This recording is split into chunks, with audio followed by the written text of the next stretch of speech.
대제사장이신 예수 그리스도의 우월하심을 계속해서 설명하고 있습니다.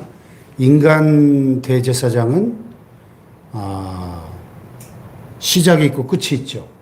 그러나 우리의 큰 대제사장 예수님은 멜기세덱의 반차를 따르신 제사장이기 때문에 시작도 없고 끝도 없고 아버지도 없고 어머니도 없고 족보도 없고 생명의 끝도 없고 하나님의 아들과 방불한 멜기세덱에 대해서 어제 의의 왕, 살렘 왕, 평강의 왕, 멜기세덱의 반차를 따르신 대제사장이다 하는 것을 어제 우리가 살펴보았습니다. 그래서 인간 대제사장들은 레위 지파에서만 세워질 수 있었죠. 이스라엘 12지파 중에서도 특별히 하나님의 일을 위해서 거룩하게 구별한 레위 지파에서만 제사장을 세웠는데, 그러면 예수님은 레위 지파인가? 예수님은 유다 지파의 자손이죠. 다윗의 자손. 다윗은 유다 지파잖아요. 그러면 유다 지파를 따르지 않고 어찌하여 아론의 반차를 따르지 않고 멜기세덱의 반차를 따르는 다른 한 제사장을 세울 필요가 있었느냐? 만약에 그 레위 계통의 제사직분으로 말미암아 온전함을 얻을 수 있었다면 그 인간 대제사장을 통해서 온전함을 얻을 수, 이 온전함이란 말은 하나님 앞에 설 수 있는 그 구원의 자격을 말하지 않습니까? 이 죄의 문제를 해결받고 하나님 앞에 나아가 예배할 수 있는 하나님과의 관계, 의라고 하는 것은 성경적인 의는 우리의 어떤 행위 이전의 관계거든요. 하나님과의 관계. 하나님과의 올바른 관계가 의입니다. 의. 그 제사의 목적은 하나님과의 올바른 관계를 맺기 위한 것이잖아요. 죄의 문제를 해결받고 죄를 용서받고 하나님 앞에 서서 하나님을 예배하는 하나님과의 올바른 관계가 목적인데, 인간 대제사장의 그 제사 직분으로는 이러한 하나님과의 올바른 관계를 맺을 수가 없었다는 거죠. 온전한 관계를 맺을 수가 없었다. 그래서 해마다 똑같은 제사가 1년에 한 번씩 반복될 수밖에 없었다 하는 거죠. 그래서 아론의 반차를 따르지 않고 멜기세덱의 반차를 따르는 다른 한 제사장 예수 그리스도가 세워졌다 하는 것이죠. 그러면 제사 직분이 이렇게 바뀌어졌으니 율법도 반드시 바꿔질 것이다. 왜냐하면 제사 직분은 하나님께서 모세에게 주신 그 율법에 따라서 생겨난 직분이니까요. 그렇다면 제사 직분이 바뀌어졌으니까 근본적으로 율법도 바뀌어져야 된다 하는 그런 지금 논리를 전개하고 있는 것이죠. 그래서 멜기세덱과 같은 별다른 한 제사장이 일어난 것을 보니 이것은 더욱 분명하도다. 그는 육신에 속한 한 계명의 법을 따르지 않고 오직 불멸의 생명의 능력을 따라 되었다. 인간 대제사장들은 다 죽어갔지 않습니까? 그래서 모세와 아론 시대 이래로 수천 년 동안 수많은 대제사장들이 세워졌다가 죽고 세워졌다 죽고 세워졌다 죽고 했지만은 예수 그리스도는 영원하신 하나님의 아들이시기에 불멸의 생명의 능력을 따라 대제사장이 되셨다 하는 얘기입니다. 아멘. 네. 그래서 전에 있던 계명, 즉 율법은 연약하고 무익함으로 패하고 그랬어요. 이 하나님과의 올바른 관계, 즉 이 구원을 목적으로 하는 이 부분에 초점을 맞춰볼 때 이 전에 있던 계명은 옛 언약, 율법은 연약하고 무익하다. 연약하다는 말은 그 법이 연약하다는 것이 아니라 그 율법을 통해서 우리가 구원을 받을 수 없으니까 율법을 다 지킬 수 없고 율법을 통해서 하나님과의 올바른 관계를 맺기가 불가능하니까 이 구원을 이루는 문제에 있어서 구원에 관한 율법은 연약하고 무익하다는 거죠. 그래서 폐하고 이 괄호 안에 설명을 달았네요. 율법은 아무것도 온전하게 못할지라.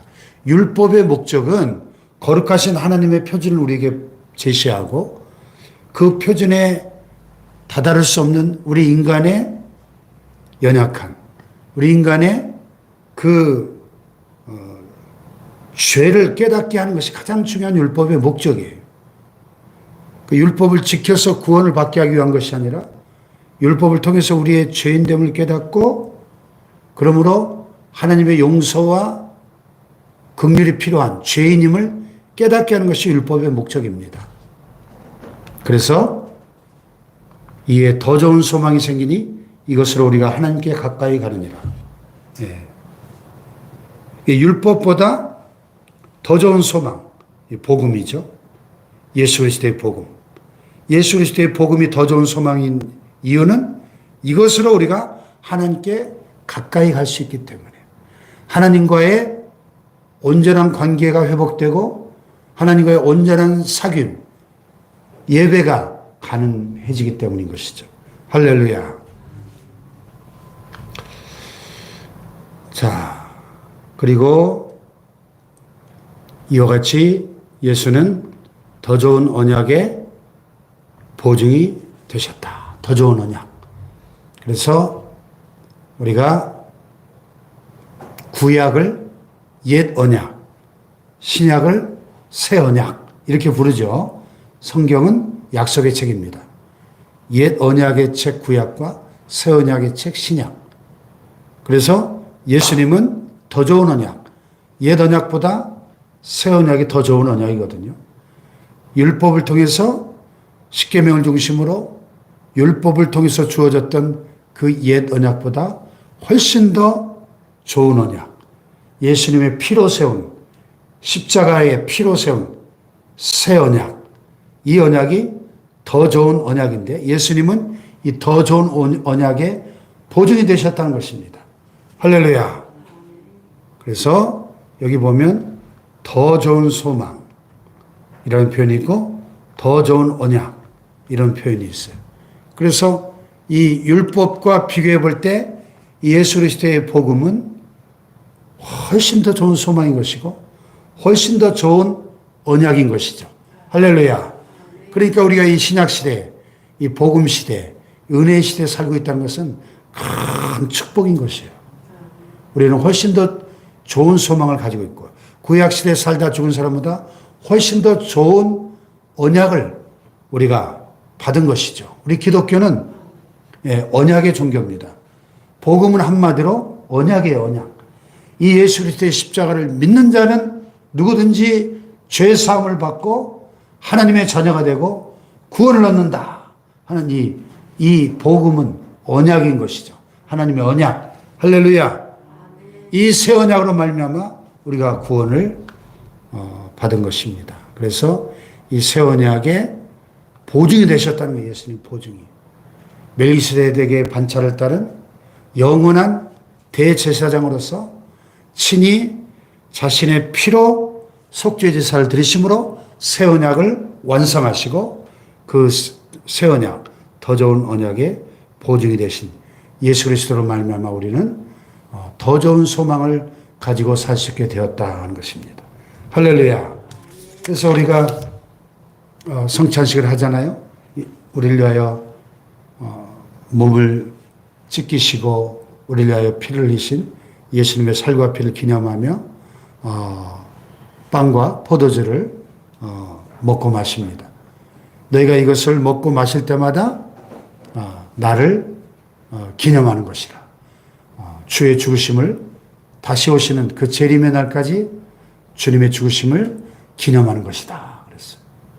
그래서 우리를 위하여 십자가 위에서 죽으시고 피 흘리심으로 이 더 좋은 언약의 보증이 되신 우리의 위대한 대제사장 멜기세덱의 반차를 따르신 영원한 대제사장 예수 그리스도의 이